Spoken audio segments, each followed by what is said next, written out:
how can I be different? How can I stand out? Because again, the name of the game is just standing out and being different. It's not necessarily doing what the trend is, right? Depending on what your goal is, right? If your goal is to maybe go viral, or your goal is to follow these trends and do that sort of thing, that's fine. But if your goal is to build a business, right, and to stand out to your customers, then you have to take kind of a different approach from what everyone else is doing, following trends. As a business owner, do you find social media difficult? Maybe you're not getting enough views, you don't know when to post or what to post, or you don't know how to actually get customers from your Instagram. The reality is, if you're not using Instagram correctly, you could be leaving so much money on the table just by not knowing what to do. And what you're about to see is a podcast episode that I shot with Tyler and Chris from the Whiskey and Wisdom podcast, where we covered exactly how to use Instagram to attract local customers, build trust, and drive sales with video content. And if you stick around until the end of the episode, you'll have a complete strategy to turn your videos into your #1 sales tool. So let's get into it. Welcome back to the Whiskey Wisdom Podcast, everybody. This is your co-host, Tyler Yaw, and today I'm with Chris Kellum. And our special guest today is Nick Rizzo. Tell us a little bit about yourself. Yeah, man. So I've been working in the video, social media space for the past 7 or 8 years. Yeah. And then more recently just started working specifically with local service businesses to help them grow their businesses with social media. Oh, that's awesome. Nice. So how did you first get involved in the video and marketing side? Yeah, good question. So I started out in college. I went to school to study exercise, like exercise science. Oh, no way. Okay. And while I was in college, I was learning videography and how to do photos and things like that with a good friend of mine. So that's where I was developing those skills in terms of content creation, video editing, learning all of that stuff alongside going to school and learning how to become a personal trainer. So after I graduated college, I started training and working with people and doing that primarily. But I was also building that skill set too of content creation, video, photo, and doing that on the side, kind of like freelancing. So as it evolved over time, I just got better and better with those skills and kind of developed like the networking skills through training, and then learned more of the business and marketing skills as of lately, and just combined everything to kind of get to where it is now. Oh, wow.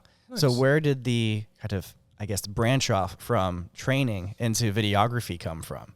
Like, what made you like, hey, you know what? Like, I went to school for this, but man, I really want to do that. So where did that come from? Yeah, so it's funny, like the passion for fitness and exercise and helping other people, I kind of use video as a way to like bridge that. Like I was filming and helping my friend create content because he had a personal training business. Okay. So it was kind of early on. It was like, okay, I kind of see how I can use this as a tool like for a business or to market. So even though I was doing it for fun at the time and like, oh, I just like making videos and filming and like recording and stuff in the gym with friends and making videos and being able to do that, but then also take it a step further and be like, okay, we can actually use this as like an asset to like generate a return or to market our business or whatever it might be. So just kind of constantly learning and having fun while doing that so that I could develop the skills more and actually stick to it. And then being able to apply them in a way that is, you know, beneficial to what I want to accomplish or to what someone else in their business wants to accomplish. Yeah. That's neat. So did it start out first as kind of like a side hustle, or did you like, hey, you know what? I really like this. I'm going all in. Yeah, 100% side hustle. Yeah. Just freelance, any job, we would go pitch to like restaurants, local car dealerships, any sort of local business that was in our area. We were in a college town. We would just try to pitch to anybody. Hey, we'll shoot you some videos, we'll shoot you some photos, whatever it might be. And that was like the main, you know, kind of hustle of just starting out and figuring out, oh, wow, we can actually like make a little bit of money doing this sort of thing. So that's kind of what got us like initially interested in it. That's sweet. What college town were you in? Greenville. Oh, okay. Yeah, ECU, for sure. Yep. See, I spent 8 years up there. Oh, yeah? Yes. Did you go to college? Yes. ECU? Well, I went to ECU for like, just shy of a year. But Nice. I was stationed in the National Guard up there. So I went back and forth from here to ECU for 8 years. Nice, man. Thank you for your service, man. Yeah. So when you started up there and kind of got it going, was it a big transition? Or actually, first of all, let me ask, because I don't know this. Did you come straight down here, or did you kind of travel around before you ended up in Wilmington? Yeah, so I come from a military family, kind of same background. We moved around a whole lot. So I went to college in Greenville at ECU, and after I graduated, I moved to Virginia Beach, and that's where my dad was stationed at the time. So I would go back during the summers, work a summer job there. And by the time I graduated, I already had an internship lined up at a gym in that area to start personal training. Oh, Nice. So that's what brought me to Virginia Beach. I stayed there for about 6 years, just all training and still building up the video stuff on the side, kind of freelance stuff. Kind of unsure of like what direction I wanted to go with it. But then I did have an opportunity come up to move out here in Wilmington and do content creation, social media stuff full time for a real estate company. And that was when I kind of took the leap of, okay, I'm doing training full time and just doing the video stuff on the side. But then this opportunity came up. So when I moved here a year ago to Wilmington, I just started doing all social media content creation full time and never did any more training. So just kind of made that switch within the past about year or so.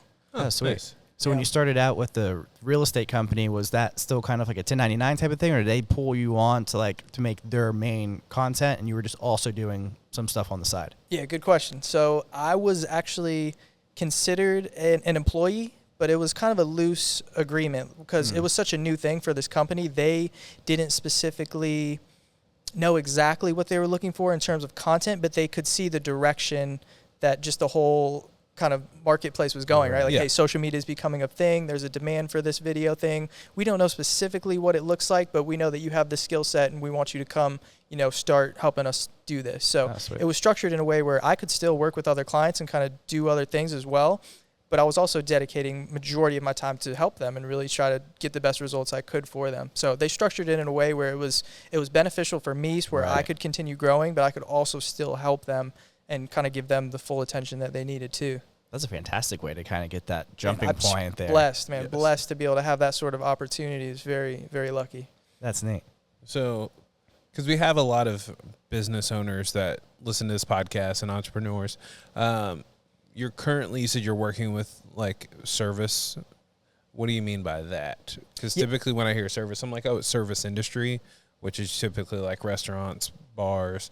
But what are your current type of clients, and who are you looking for like the next wave of clientele? Yeah, good question too. So when I say service, like service-based businesses, I just see businesses as either they are selling a product, like a physical product, or they are selling a service, right? Like some sort of consulting. It could be a home service. It could be like a mold remediation company. Okay. Or it could be a spray tan business. It could be sunset boat cruises, right? Any sort of service that is sold versus like a physical product is who I feel like I can help get the best results for. Yeah. So how'd you start with having that service-based interest? Because of having the training background, or is it you just noticed like, hey, it's so much easier to sell what you're providing as opposed to like an actual product? Yeah. So for me, I'm so obsessed with like the marketing and sales side of things and business side of things. So the way I see it and the way I understand it is in order to sell, a service, whether it's like a low ticket or a high ticket service, especially, there's going to be a lot of trust that needs to be built into that sort of sale, right? Like if you were to hire a coach or a consultant, you're going to have to really know this person and trust them and feel like you understand them before you're willing to buy from them, right? For sure. And that sort of sales process and cycle can apply to any sort of business, right? Any sort of transaction. But I think it's interesting to me because selling a service, you can really use video content to educate your customers and to build trust with them before they ever even meet you or know you. And that way, by the time it comes time for that person to make a decision and decide if, hey, I want to buy this or I want to move forward with this, your video content has already done a bulk of the heavy lifting.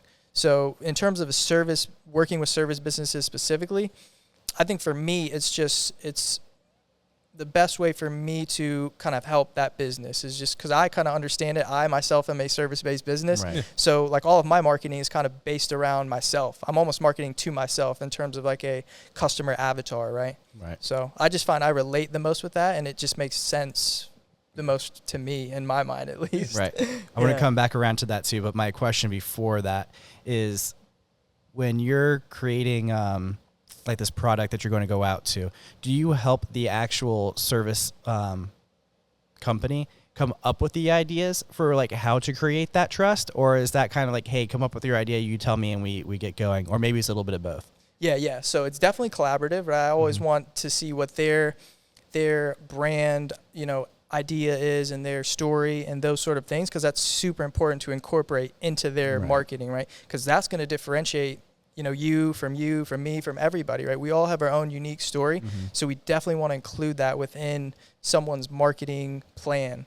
But in terms of the balance, I think for me, I just like to see a certain framework for things, if that makes sense. So let's take like a basic Instagram post, right? If you're thinking of like a short form piece of content where it's someone talking to a camera, a lot of the times you just want to structure that with a strong hook at the beginning, right? Have some sort of story, maybe a problem or a solution come up, and then finish that with some sort of call to action. So that's the type of things that I like to implement and see with my clients and the content that they create.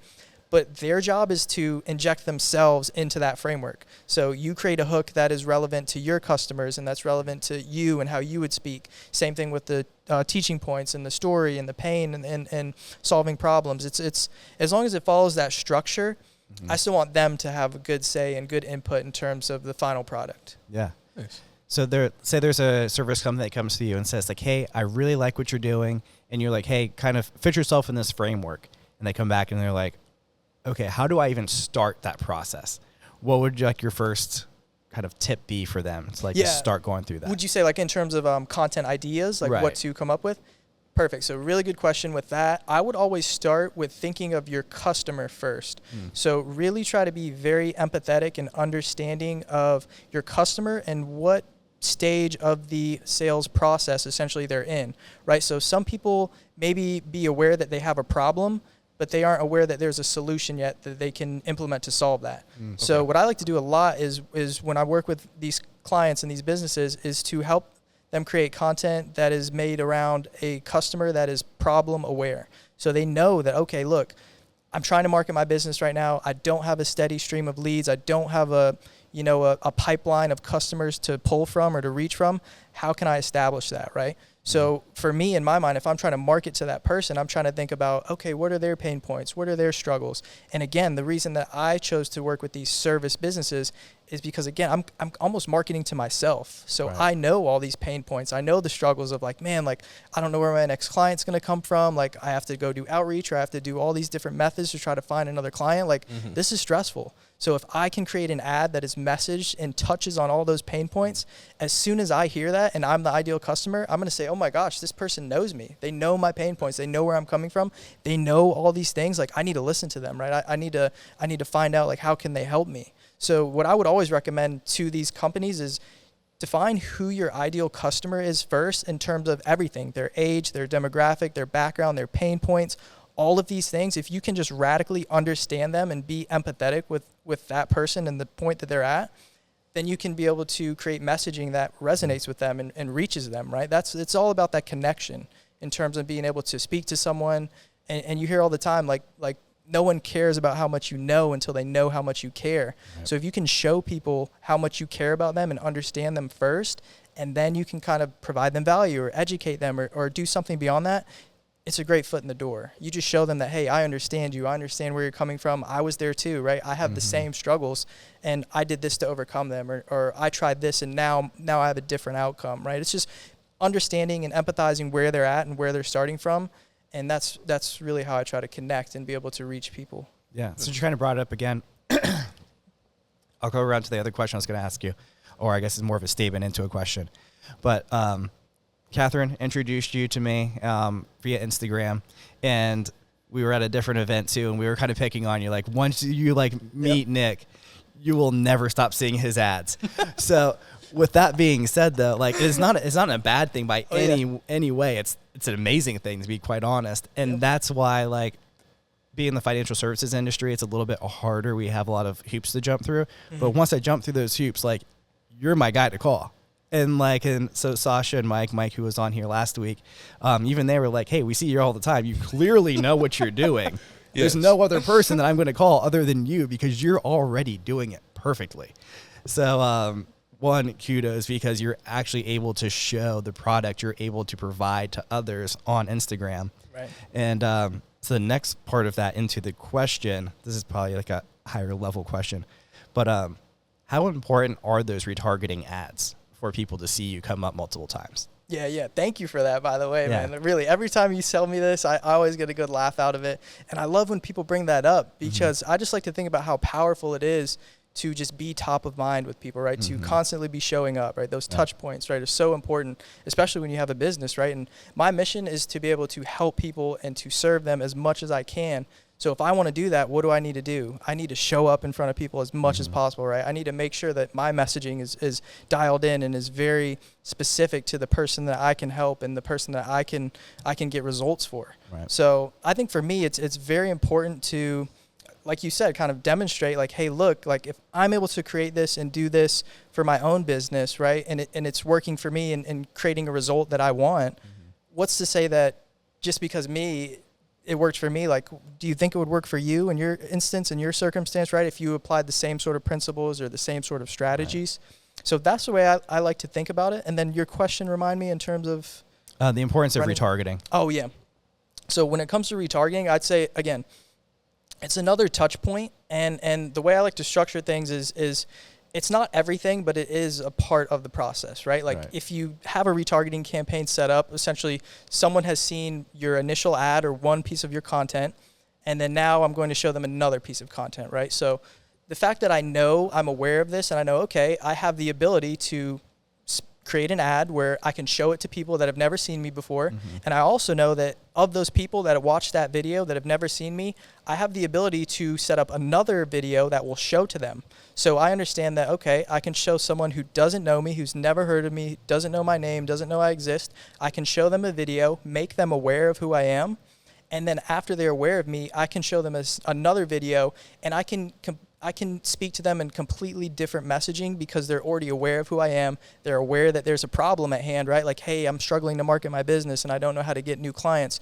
So I think the power just lies in knowing that you have the ability to do those things, and then how can you optimize it or kind of shift it into a way that it works to your advantage. So, okay, I can show you an initial ad, like I mentioned, and then with a retargeting ad, I can film a completely different video that is made specifically to be shown in that spot, and I can film it in a strategic way, right? That is optimized to like, okay, this person already knows who I am, so I can speak to them a lot more directly, right? I don't have to preface a lot of the things I'm saying.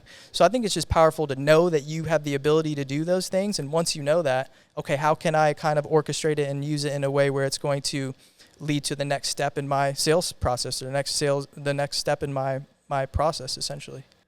When you make your, like, for yourself or for your client, when you're making these ads, in your head, are you already storyboarding what that retargeting ad is going to look like? Or are you just, hey, we're shooting this, we're going to figure out how to reach the first group, and once we've done that and we've seen the analytics, then do you figure out what your second ad is going to be? Yeah, good question. So a lot of the time it comes back to the frameworks again. So there's certain principles and certain frameworks that I like to stick to, but at the same time, I could give you the exact playbook that I'm using for myself personally, for my business, and just hand it to you. Tell you, hey, Chris, go do this, go film all the videos, say the exact same thing, and run it, and we would both get completely different results, right? So the name of the game is testing. Just test things, right? Like I do this all the time.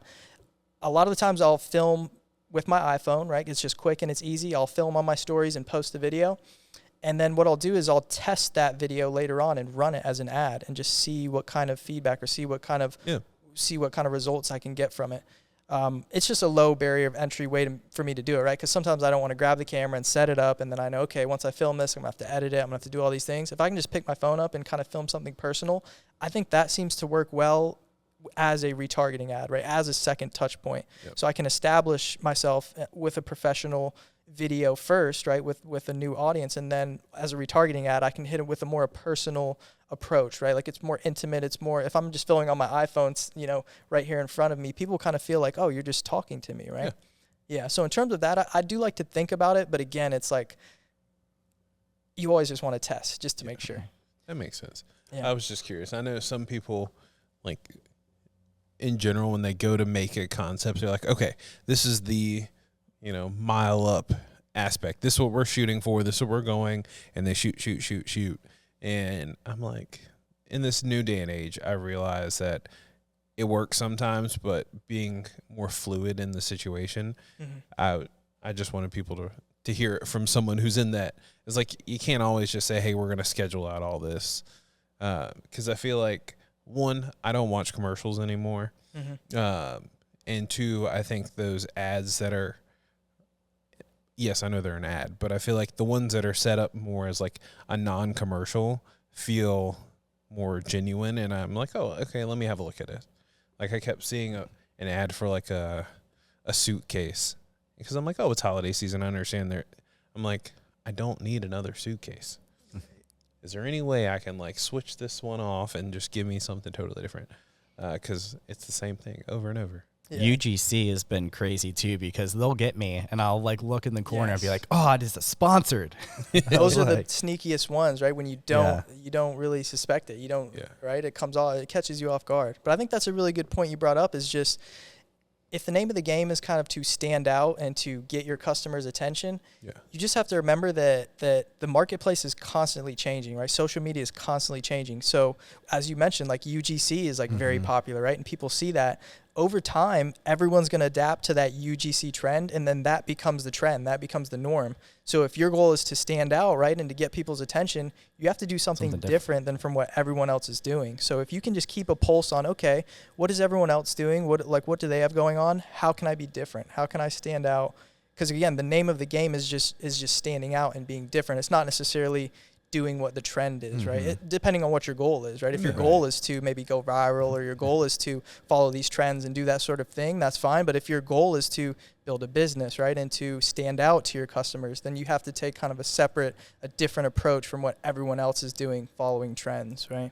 Yeah. Makes sense. So when you were coming up with these like frameworks and everything, is that something you just kind of like developed with trial and error, or is there like kind of like a honey hole that you kind of go back to like, hey, this is my guy that like I get a lot of my stuff from? Cause like that's how I am for a lot of my stuff. It's like, hey, this guy tends to be really good in this area, so I'm going to go there for this this part, or like this person's really good at life insurance, so like I'm going to go for him for my life insurance tips.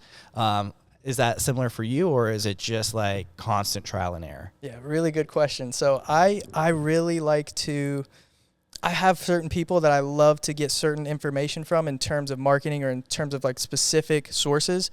What I've found over time is that a lot of people are kind of putting their own spin on the same sort of concepts and the same sort of principles. Right. So like you mentioned, like that kind of high level view of everything, if you can always keep that perspective in mind and just realize even the people that you look up to and you see as, wow, these people are like incredible, they're great speakers, they have a great message, even the things that they're talking about it's nothing new, right? They're just putting their own spin on it, their own unique way of portraying that message. So what I found is that if I can always just look at someone and say, okay, like this is the way they think, this is how they have vocalized it and verbalized it and put it into a way that I can understand and resonate with, that's powerful, right? So even the messaging that you create and the things that you say, right, they're gonna resonate with certain people a certain way. So I do, to answer your question, I do have certain people and sources that I like to absorb information from, just because I feel like I resonate with those people and I relate with them. So I kind of listen to their information a little more in depth, right? So I think it's unique to everyone. Like, again, I could just give you the list of like, hey, here are the top 5 people that I always watch their stuff, but their content is no different from a broader perspective in terms of the content itself, right? It's all the same information. They're just putting a spin on it that I resonate with and I like to listen to. Yeah, no, and you brought up something perfect, and I'm glad you did, because I was hoping to bring you into that. Because there's people that I listen to, and they do exactly what you do, essentially, in different ways, shape, and form. And they talk about the hook, story, offer, framework, and everything like that, too. Here's the thing. I've been studying that for years because I think it's fascinating. I suck at it. I'm not good at it. Like you are. So like you could go and watch those people all day long, but it doesn't mean you're going to be any good at it. Like you need to find the person who actually resonates how to put it into practice. So I just wanted to throw that out there too. Like I love listening to their stuff. I can't do it. So like that's why I need a Nick to do that for me. So it's just finding the right person that's able to actually put those pieces of information into practice. Just because you have the info doesn't mean you're able to connect with it and make it actually actionable. That's very important. And just one disclaimer I'll throw out there. If anybody claims that it is their information or their knowledge, it's like, oh, I'm the only one that has developed this, run. Don't walk away from them, run away from them, right? Because if anybody is claiming that, you already know right off the bat, like, you didn't come up with this, right? There's no way. Like how long have we all been here, this universe, this earth, like, and you're claiming this is your information? It's like, come on. Right, yeah. Just because you use different words to say it, yeah. Yeah, so yeah, I just try to keep in mind there's nothing necessarily new out there specifically, but just use your best judgment, right? If you can find someone that, again, you resonate with the way that they communicate and the way that they can get a message across, then as long as you receive the information and you can make it actionable and use it, that's really what's important. What do you use to edit? Are you a Final Cut or a Premiere person? This is the big debate, right? I know. That's what we use. I know people who use both, Yep. and I'm like, okay, understandable. But I'm always curious, like when I meet someone who's in the editing sector, especially in video, like what is your preference? So I use Premiere Pro. Okay. So I'm an Adobe guy, but I will say I started with just iMovie on a Yes. basic laptop, right? And iMovie kind of translates to Final Cut, I want to say. Mm-hmm. So the same fundamentals, right? Even with Premiere, like Premiere is a stacked software, and they edit Hollywood movies in it. It has all these features in it, but it has all the basic essentials that you need. You can cut a clip, you can, tweak audio, you can add visual effects, audio. It has all these features to it. So you can really start with anything. You can start with a free software. As long as you have the ability to import footage, edit it, it's nice to have all those extra features, but I do like to use Premiere myself. For those, like I said, I like to hear where you guys are at now, because people are always like, oh, well, I have to start with this material, or I have to, and like same with me and Tyler with the podcast. We've been doing this for 3 years, and we were like, we can't start until we have this much money, and we can buy this equipment, and we're always telling people like, no, all you need is a mic and a way to take all this information in. You don't have to have a camera. You can have a phone, and it's slow growth points. I mean, we've been doing it, and each year we add something new to the podcast. And it's same with, I guess, what you're saying too, is like, you don't have to know how to run Premiere. You don't have to know how to run Final Cut. You start with the basics, learn how to do those things, and then as you get better, aka you're charging more for your stuff and your expertise, you should be learning more to get better and use higher end material, I guess. 100%. I think 0 to 1 is like the hardest jump, right? From doing nothing to just starting something is the hardest thing. But again, from 0 to 1, you still have 1 to 100. Right? Yes. So until you actually start, just like you said, like all these people might think, oh man, I don't have the perfect this or the perfect that. So you never start, and you never create that feedback loop, the cycle, right? Like once you start doing something, you will then get feedback that tells you, okay, what you're doing is producing the result you want, or what you're doing is not producing the result you want. True. If it's not producing the result you want, then you need to look at what did I do and what do I need to change? What do I need to iterate? But if you never start, then you never know what to change or what to do, right? Yeah. So the best thing you can do is exactly like you said, just start with whatever you have. Nice. For me. Nice. So since we're looking forward a little bit, we're going to take you a step back. If you could tell your younger self one thing, what would it be? Wow, one thing, right? That's a great question too. It would be something along the lines of don't overthink, right? Just start and kind of learn as you go, right? Like not everyone's going to have things figured out. And again, like it's so easy with social media to compare and to look at other people. And I always try to remind myself, when I see someone that is successful and is established and is doing well, or at least they portray themselves that way, and that's the way I view them, I need to remember that, hey, maybe this person has been in the game for 10 years, 15 years, 20 years, right? If I'm a brand new business and I just started 3 months ago, I can't expect to have the same results that this person has that's been in the game for 10, 20 years. Yes. So just don't always compare yourself to other people, and just compete with yourself internally, right? Like I would probably tell myself that, like just compete with yourself. Because if you set your goals and you reach your goals and that's what's going to make you happy, then trying to compare to someone else and meet some external standard or someone else's idea of success or happiness or whatever that is, you're always going to be chasing the next thing. So if you can just control what you can control, I think that'll be a game changer for a lot of people. Yeah, that's one of the reasons why we started this podcast and we kind of structured it the way that we do, is because so many times, and I always use the story of like Jay-Z, because it was one of the ones that I heard. And when he was telling his story one time, it was a super short interview, But what he said was, like, how'd you become Jay-Z? And he was like, oh, well, like I started out like cleaning bathrooms or something and this thing. And then someone like brought me into a studio one day and I like hit a few bars and like one thing led to another and now I'm Jay-Z. And I'm like, I think you skipped a few spots there. It's like, yeah, we all see like ourselves now as like the person cleaning the bathrooms, right? It was like, but what were those steps, like the actual boring grind that got you to where you are now? And so you kind of spelled that out perfectly of kind That's of huge. like, Yeah, hey, it's just taking those first steps and just staying with it and just knowing that everyone else that you see that is successful had to go through those same steps too. Yes. Like the only overnight success took 10 years. Like Absolutely. The only thing I'll add to that is just start, right? Like just start moving in that direction. And again, it's not going to happen overnight. Like people, it's so easy to just you need to adjust your expectations and really your perception of like time and how long things will take, right? If you can have the understanding that, hey, look, this isn't going to happen overnight. This is going to take a long time. Then you can just focus on making each day like a good day. Because you're not focused on, oh, tomorrow it's going to happen or tomorrow. Your goal is now shifted towards how can I do the most today or how can I do the best that I can do on this day, and then how can I do that every day? And then you'll look back and you'll be like, oh, it's no wonder I've achieved what I've achieved now because every single day I did the best that I could, right? Right. Nice. Yeah. The other part too that I was thinking about like a few months ago is the people that typically do hit that like actual like overnight success